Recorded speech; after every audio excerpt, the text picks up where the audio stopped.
નમસ્તે વિદ્યાર્થી મિત્રો, હોમ ટ્યુશન ક્લાસીસના ઓનલાઈન લેક્ચરમાં આપનું હાર્દિક સ્વાગત છે। તો આજે આપણે ધોરણ 10 સામાજિક વિજ્ઞાન પાઠ નંબર 8 કુદરતી સંસાધન એની મહત્વની વ્યાખ્યાઓ, મુદ્દા, 2 માર્કના પ્રશ્નો જે પણ કંઈ છે એ બધું જ આપણે આખા માઇન્ડ મેપ પ્રમાણે આમાં લીધેલું છે। તો આપણે એની માહિતી મેળવીએ। પાઠ નંબર 8 કુદરતી સંસાધન અને એની છે વ્યાખ્યાઓ। પહેલું છે સંસાધન। શું છે સંસાધન? તો સંસાધનની વ્યાખ્યા શું થાય? જે વસ્તુ પર મનુષ્ય આશ્રિત હોય અથવા તો એના પર આધાર એટલે નિર્ભર હોય, જે વસ્તુ પર મનુષ્ય આશરો રાખતો હોય અથવા તો એના પર મનુષ્ય નિર્ભર રહેતો હોય અને જેનાથી મનુષ્યની જરૂરિયાત પૂરી થતી હોય અને માનવી પાસે તેના ઉપયોગ કરવાની શારીરિક અને બૌદ્ધિક ક્ષમતા હોય તો સંસાધન કહેવાય। આ પેન છે, આ પેનને જ્યાં સુધી હું શારીરિક શ્રમ કરીને મગજથી કોઈ વસ્તુ ના લખું તો આ પેન મારા માટે સંસાધન ગણાય નહીં। કોઈ બી વસ્તુ, પંખો, તો પંખાની સ્વિચ પડીને જ્યાં સુધી પવન એનો ના ખાઈએ ત્યાં સુધી સંસાધન કહેવાય નહીં। તો કોઈ પણ વસ્તુનો ઉપયોગ કરવાનો હોય તો એ ઉપયોગ મનુષ્ય પોતાના શારીરિક અને માનસિક અને બૌદ્ધિક ક્ષમતા પ્રમાણે કોઈ પણ સંસાધનને ઉપયોગમાં લે છે તો જ એ વસ્તુ સંસાધન બને છે। બીજું જોઈએ, કોઈ પણ વસ્તુ મનુષ્યની જરૂરિયાત પૂરી કરવા માટે ઉપયોગમાં લેવામાં આવે એવી દરેક વસ્તુને આપણે શું કહીએ છીએ? સંસાધન। તો એની 2 વ્યાખ્યા આપવામાં આવેલી છે। હવે આવ્યું વ્યક્તિગત સંસાધન। કોઈ વ્યક્તિ કે પરિવારની માલિકી હોય એને આપણે વ્યક્તિગત સંસાધન કહીએ છીએ। જમીન, મકાન વગેરે। રિલાયન્સ તો કોણે છે? ધીરુભાઈ અંબાણીની। એ જ રીતે રાષ્ટ્રીય સંસાધન, કોઈ દેશ કે પ્રદેશની સાર્વજનિક સંપત્તિ હોય તો એને આપણે કેવું સંસાધન કહીએ છીએ? રાષ્ટ્રીય સંસાધન। લશ્કર, આંતરરાષ્ટ્રીય વેપાર, તો આંતરરાષ્ટ્રીય વેપારમાં એમ ના કહેવાય કે હું હોમ ટ્યુશન ક્લાસીસમાંથી વેપાર કરું છું તો વિદેશમાં આપણને કોઈ ઓળખે નહીં, એમ કહેવું પડે કે અમે ભારત દેશમાંથી વેપાર કરીએ છીએ।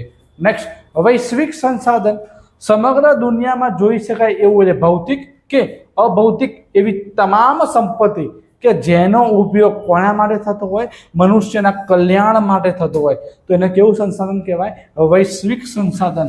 વિશ્વના બધા જ દેશો એટલે બધા જ રાષ્ટ્રોની સહિયારી માલિકી હોય એને આપણે વૈશ્વિક સંસાધન કહીએ છીએ। નેક્સ્ટ જોઈએ, સર્વસુલભ સંસાધન કોને કહેવાય? તો વાતાવરણમાં રહેલા ઉપયોગી વાયુઓ જેને સર્વસુલભ સંસાધન કહીએ છીએ। ઉદાહરણ તરીકે ઓક્સિજન, નાઇટ્રોજન। તો વિતરણ ક્ષેત્રના આધારે સંસાધનના 4 પ્રકાર પડે। કયા કયા?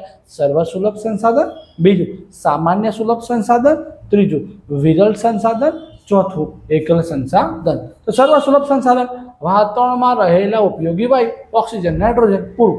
સામાન્ય સુલભ સંસાધન તો સામાન્યપણે મળે એવા જળ, પાણી દરેક જગ્યાએ હોય, જમીન હોય, ગાયના ચરાવવાની ભૂમિ હોય એટલે કે ગોચર ભૂમિ। નેક્સ્ટ, વિરલ સંસાધન કે જેના પ્રાપ્તિ સ્થાનો મર્યાદિત હોય એવા ખનિજોને વિરલ સંસાધન કહેવાય।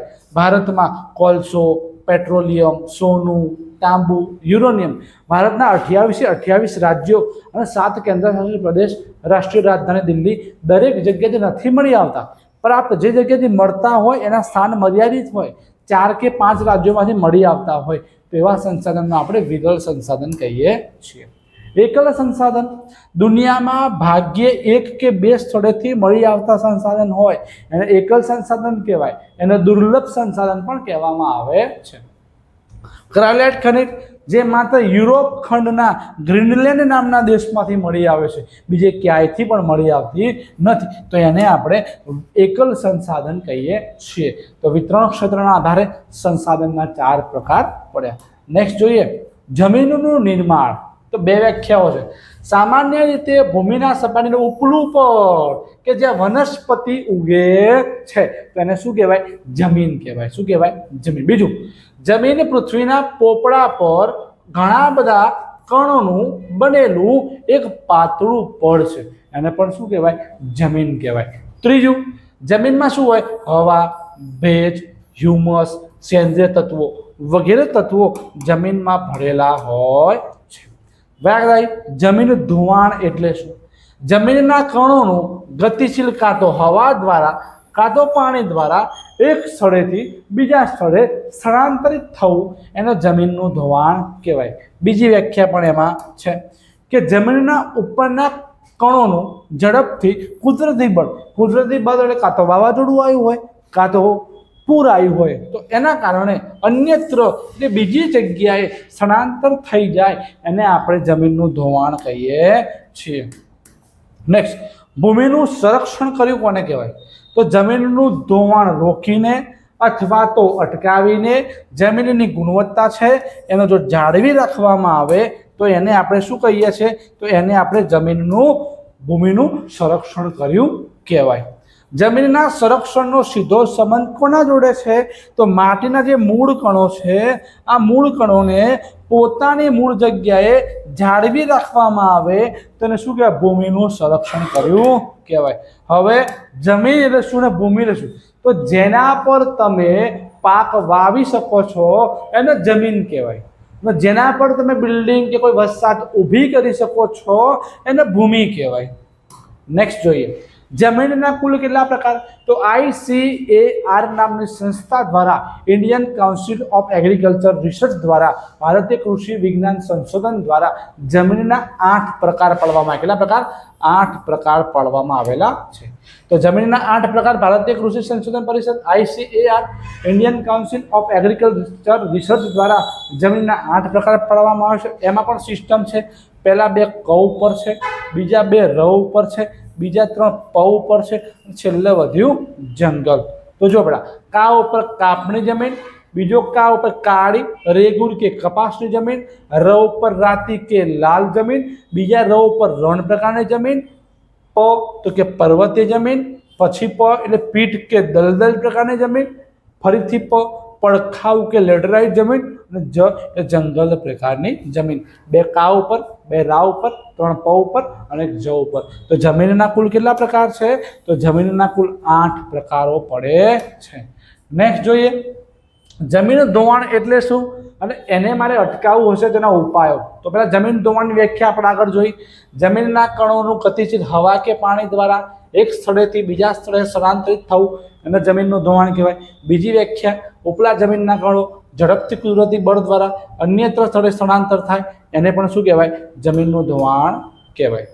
આગળ, મારે જમીનનું ધોવાણ અટકાવવું હશે તો મારે શું કરવું પડશે? તો જમીન ઉપર ચરાણ પ્રવૃત્તિ છે એને માપમાં રાખવી પડશે, નિયંત્રણમાં લેવી પડશે. બીજું, જે જમીન ઢાળવાળી જમીન છે એના પર સમોચ્ચ કે પગથિયાની પદ્ધતિથી વાવેતર કરવું પડશે, જેથી પાણીનો ફ્લો એકદમ સીધો નીચે જતો રહે અને પગથિયા પર સ્ટેપ બાય પાણી નીચે ઉતરે એ જમીનનું ધોવાણ થાય નહીં. ત્રીજો મુદ્દો, પડતર જમીન હોય ત્યાં વૃક્ષોનું વાવેતર કરીએ તો સીધો વરસાદ ત્યાં ના પડે, વાવાઝોડું હોય તો જમીનના કણો ના જાય, પૂર આવે ના જાય, એના મૂળિયા હોય જે વૃક્ષોના એ જમીનના કણોને જકડી રાખે છે. નેક્સ્ટ, પાણીમાં ક્યાંય વહેડા પડ્યા હોય તો ત્યાં તમે આડબંધ બાંધી દો એટલે આગળ જાય નહીં. અને છેલ્લો મુદ્દો, પાણીનો વેગ મારે ધીમો પાડવો છે તો ઢાળવાળા ખેતરમાં કેવી ખેડ કરવી પડશે? ઊંડી ખેડ કરવી પડશે. ફરીથી પહેલો મુદ્દો, ચરાણ પ્રવૃત્તિ પર નિયંત્રણ, સમોચ્ચ કે પગથિયાથી ખેતી કરો, વૃક્ષોનું વાવેતર કરો, આડબંધ બાંધી દો, ખેતરમાં ઊંડી ખેડ કરો. તો આપણે આ રીતે યાદ રાખશો તો જલ્દી યાદ રહી જશે. નેક્સ્ટ જોઈએ, ભૂમિ સંરક્ષણ એટલે શું? તેના અટકાવવાના ઉપાયો. તો જમીનનું ધોવાણ રોકીને જમીનની ગુણવત્તા જાળવી રાખીએ તો એને આપણે ભૂમિનું સંરક્ષણ કર્યું કહેવાય. બીજી વ્યાખ્યા છે કે જમીનના ઉપરના કણોનો સીધો સંબંધ માટીના મૂળ કણોને પોતાની જગ્યાએ પકડી રાખવા કે જાળવી રાખવા સાથે સંબંધ ધરાવે છે. નેક્સ્ટ, ભૂમિ સંરક્ષણ માટે અટકાવવું છે તો અટકાવવાના ઉપાયો કયા કયા? પહેલો, જંગલમાં જે ઘટાદાર વૃક્ષો છે એના મૂળ જમીનના કણોને જકડી રાખે છે, મારે સંરક્ષણ કરવાનું છે, રક્ષણ કરવાનું છે. બીજો મુદ્દો, નદીમાં કોતરો, પહાડમાં જે ઢાળ છે તે તમે વૃક્ષારોપણ કરો. ત્રીજો મુદ્દો, રણની નજીકના ક્ષેત્રો વિસ્તારમાં જે પવન વાય છે એ પવનને રોકવા વૃક્ષોની આખી હારમાળા ઉગાડી દો, જે શું થશે? તો રણને આગળ વધતું અટકાવે છે.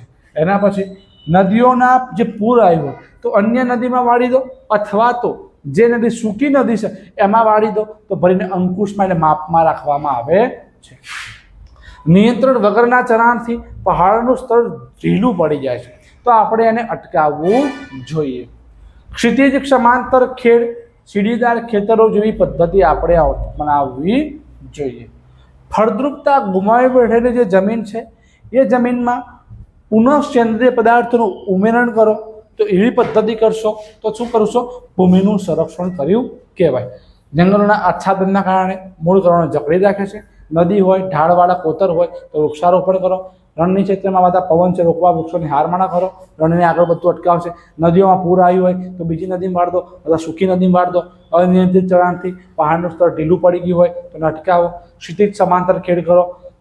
સીડીદાર ખેતરોની જેવી પદ્ધતિ અપનાવો. ફળદ્રુપતા ગુમાવી બેઠેલી જમીન હોય તો ફરીથી પુનઃ સેન્દ્રિય પદાર્થોનું ઉમેરણ કરો, જેના કારણે એ જમીન ફળદ્રુપતા વાળી થઈ જાય. હવે કાપણી જમીન, તો કાપણી જમીન ભારતમાં કુલ કેટલા ટકા ક્ષેત્રફળમાં જોવા મળે? 43%. પહેલો પ્રશ્ન ક્લિયર. બીજું, પૂર્વમાં ક્યાં સુધી જોવા મળે? બ્રહ્મપુત્રાથી. અને પશ્ચિમમાં કઈ નદી સુધી? સતલુજ નદી સુધી જોવા મળે. ઉત્તરમાં તો ઉત્તર ભારતનું મેદાન અને દક્ષિણ ભારતમાં પણ આ જમીન જોવા મળે છે. નર્મદા, તાપી, મહાનદી, ગોદાવરી, કૃષ્ણા અને કાવેરી નદીનો જે મુખ ત્રિકોણ પ્રદેશ છે એ મુખ ત્રિકોણ પ્રદેશમાં પણ આપણને કાપની જમીન જોવા મળે છે. કયા કયા તત્વોનું પ્રમાણ વધુ હોય? તો પોટાશ, ફોસ્ફરિક એસિડ અને ચૂનાનું પ્રમાણ વધુ હોય છે. કોનું પ્રમાણ ઓછું હોય? તો નાઇટ્રોજન, હ્યુમસની માત્રા ઓછી હોય છે. આ જમીનમાં કયા વર્ગના પાક લેવાય? કઠોળ વર્ગના પાક લેવામાં આવે છે, જેથી શું થશે? નાઇટ્રોજનનું પ્રમાણ જળવાઈ રહે છે. કઈ જમીન? કાપણી જમીન 43%. પૂર્વ બ્રહ્મપુત્રા નદી, પશ્ચિમમાં સતલુજ, ઉત્તર ભારતનું મેદાન, દક્ષિણ ભારત પોટાશ, ફોસ્ફરિક એસિડ અને ચૂનાનું પ્રમાણ વધુ, નાઇટ્રોજન, હ્યુમસની માત્રા ઓછી. કઠોળ વર્ગના પાક લઈએ તો નાઇટ્રોજનનું પ્રમાણ જળવાઈ રહે. લાલ કેરાતી જમીન કેટલા ટકા ક્ષેત્રફળ? 19% ક્ષેત્રફળમાં જોવા મળે છે. ક્યાં સુધી? દક્ષિણ દ્વીપકલ્પમાં, તમિલનાડુમાં, ઉત્તરમાં બુંદેલખંડમાં, પૂર્વમાં રાજમહેલની ટેકરીઓમાં, પશ્ચિમમાં કચ્છ અને રાજસ્થાનમાં આપણને લાલ કે રાતી જમીન જોવા મળે. લાલ રંગ કોના આભારી છે? ફેરિક ઓક્સાઇડ છે. એ ફેરિક ઓક્સાઇડના લીધે આ જમીનનો રંગ લાલ છે. પણ જેમ જેમ નીચે જઈએ એમ આ જમીન પીળા રંગમાં ફેરવાઈ જાય. કયા રંગમાં ફેરવાઈ જાય? પીળા રંગમાં ફેરવાઈ જાય છે. કયા તત્વો નથી મળી આવતા? તો કે ચૂનો, કાંકરા અને કાર્બોનેટ મળી આવતા નથી. તો કયા તત્વોની ઉણપ છે? મેગ્નેશિયમ, ફોસ્ફેટ, નાઇટ્રોજન, પોટાશની ઉણપ જોવા મળે છે. કયા પાક લેવાય? બાજરી, ઘઉં, કપાસ, જુવાર લેવામાં આવે છે. લાલ કે રાતી જમીન 19% ક્ષેત્રફળમાં જોવા મળે. દક્ષિણમાં દ્વીપકલ્પમાં તમિલનાડુ, ઉત્તરમાં બુંદેલખંડ, પૂર્વમાં રાજમહેલ કે બિહારની ટેકરીઓમાં, પશ્ચિમમાં કચ્છ અને રાજસ્થાનમાં જમીન જોવા મળે છે. લાલ રંગ ફેરિક ઓક્સાઇડના લીધે નીચે જતાં પીળા રંગમાં ફેરવાઈ જાય. ચૂનો, કાંકરો, કાર્બોનેટ મળતા નથી. મેગ્નેશિયમ, ફોસ્ફેટ, નાઇટ્રોજન, પોટાશની ઉણપ જોવા મળે છે. બાજરી, ઘઉં, કપાસ અને જુવાર જેવા પાક લેવામાં આવે છે. નેક્સ્ટ, કાળી જમીન. બીજું નામ છે રેગુલ પ્રકારની જમીન અને એનું ત્રીજું નામ છે કપાસની જમીન. તો ભારતમાં કેટલા ટકા ક્ષેત્રફળમાં જોવા મળે? 15%. આ જમીનનો ઉદ્ભવ કોના કારણે થયો? દક્ષિણના લાવારસ પથરાવાથી આનો ઉદ્ભવ થયો. ક્યાં જોવા મળે? મહારાષ્ટ્ર, મધ્યપ્રદેશનો પશ્ચિમ ભાગ, આંધ્રપ્રદેશ, કર્ણાટકમાં આપણને આ જમીન જોવા મળે છે. ગુજરાતમાં સુભન વતાળા. સુભન વતાળાનો અર્થ શું થાય બેટા? તો સુભન વતાળામાં વતાળા. શું એટલે? સુરત. ભ એટલે અહીંયા ભરૂચ, ન એટલે અહીંયા નર્મદા, વ એટલે અહીંયા વડોદરા, ત એટલે તાપી અને ડ એટલે ડાંગ. તો આ પ્રદેશમાં ગુજરાતમાં આ જમીન જોવા મળે છે. નિર્માણ તો લાવારસના ખડકો અને આબોહવાની મુખ્ય ભૂમિકા છે, જેના કારણે આ જમીન બને છે. લોખંડ, ચૂનો, calcium, potash, aluminium, magnesium carbonate આનું પ્રમાણ કેવું જોવા મળે છે? આ જમીનમાં વધારે જોવા મળે છે. આ જમીનની ફળદ્રુપતા કેવી છે? સારી છે. ભેજ સંગ્રહ કરવાની શક્તિ કેવી છે? વધારે છે. ભેજ સુકાઈ જાય જમીનમાં શું પડે છે? તો ફાટ અને તિરાડો પડે છે. અને આ જમીન કયા પાક માટે સૌથી વધુ અનુકૂળ છે? કપાસ માટે. એટલે આ જમીન શું કહેવાય? કપાસની જમીન તરીકે પણ ઓળખવામાં આવે છે. નેક્સ્ટ જોઈએ આગળ, લેટેરાઇટ અથવા તો પડખાઉ જમીન. તો તો આ જમીનનું નામ લેટિન ભાષાના લેટર, અને લેટર એટલે ઈંટ ઉપરથી આ જમીનનું નામ ઉતરી આવેલું છે. આ લેટેરાઇટ જમીનનો લાલ રંગ લો ઓક્સાઇડના કારણે આ જમીનનો રંગ લાલ છે. આ લેટેરાઇટ જમીન ભીની થઈ જાય એટલે માખણ જેવી કેવી થઈ જાય? મુલાયમ. અને જ્યારે આ જમીન સુકાઈ જાય ત્યારે કેવી થઈ જાય? સખત બની જાય. કેવી બની જાય?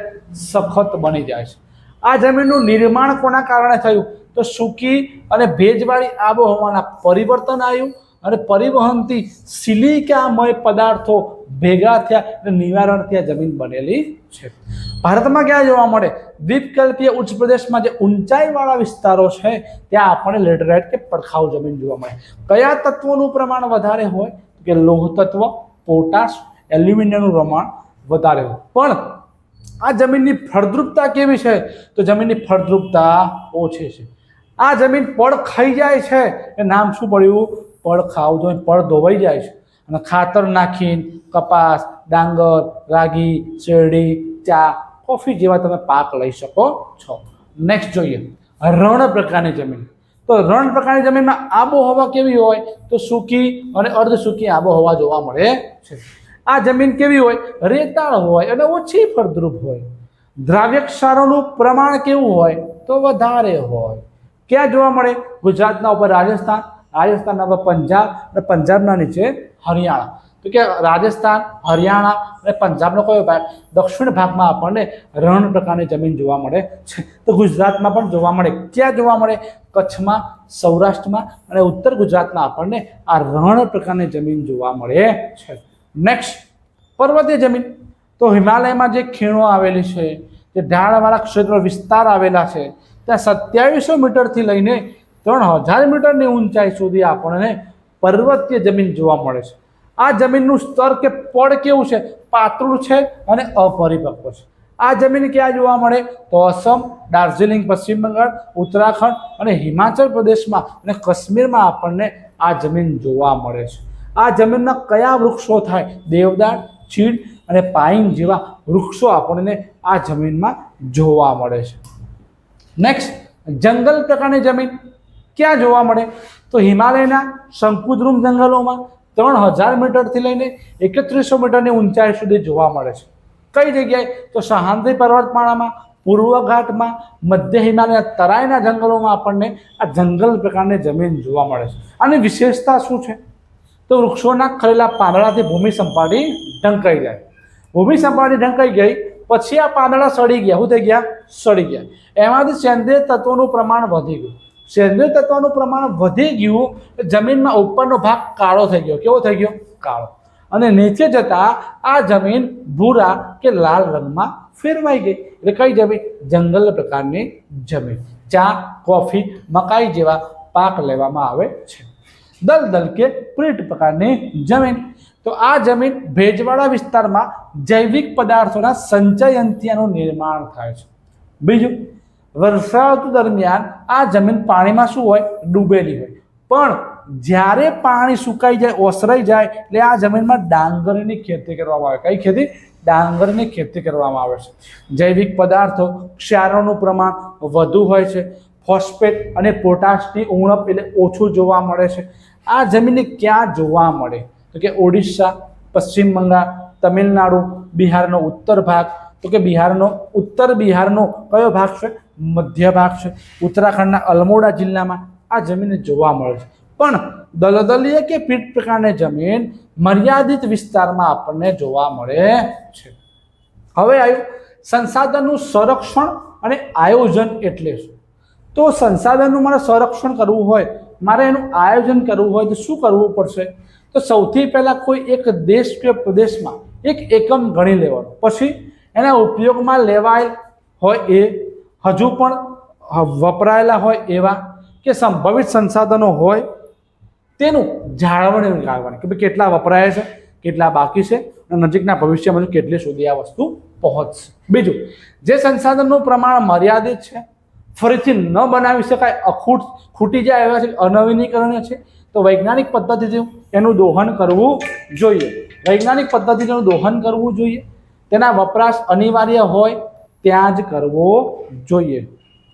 નેક્સ્ટ જોઈએ આપણે આગળ જે સંસાધનની માત્રા વધારી શકાતી હોય તો એના વિકાસ માટે પ્રયત્ન કરવા જોઈએ. નેક્સ્ટ, જે સંસાધન વર્તમાનમાં મોંઘા હોય કે ભાગ્યે જ જોવા મળતા હોય તો એને વેડફવાને બદલે ભવિષ્યની જરૂરિયાત માટે કરકસરપૂર્વક એનો ઉપયોગ કરવો જોઈએ. નેક્સ્ટ, જે સંસાધન મર્યાદિત માત્રામાં છે તેને જાળવી રાખવા જોઈએ. ટેકનોલોજીના વિકાસથી વૈકલ્પિક એના બદલામાં બીજું શું ઉપયોગ થાય છે એની શોધ કરવી જોઈએ જે લાંબા ગાળા આપણા માટે ફાયદાકારક. સંસાધનનું સંરક્ષણ માટે તંત્ર દ્વારા જરૂરી કાયદા બનાવવા જોઈએ. એ કાયદાને કડકપણે એનો અમલ કરાવવો જોઈએ. નાગરિકોના સંસાધનને વિવેકપૂર્વક ઉપયોગની સાથે મનુષ્યમાં જાગૃતિ કેળવાય તેવા પ્રયત્ન કરવા જોઈએ. નેક્સ્ટ, બસ તો આ પાઠ નંબર 8માં મહત્વના તમામ મુદ્દા, એની વ્યાખ્યાઓ, 2 માર્કના પ્રશ્નો બધું જ આપણે આવરી લીધેલું છે. એક વખત આ પાઠ જોશો તો આપણે આનો પૂરેપૂરો ફાયદો થશે. તો વિડીયો ગમ્યો હોય તો લાઈક, શેર અને સબસ્ક્રાઈબ કરવા માટે નમ્ર વિનંતી છે.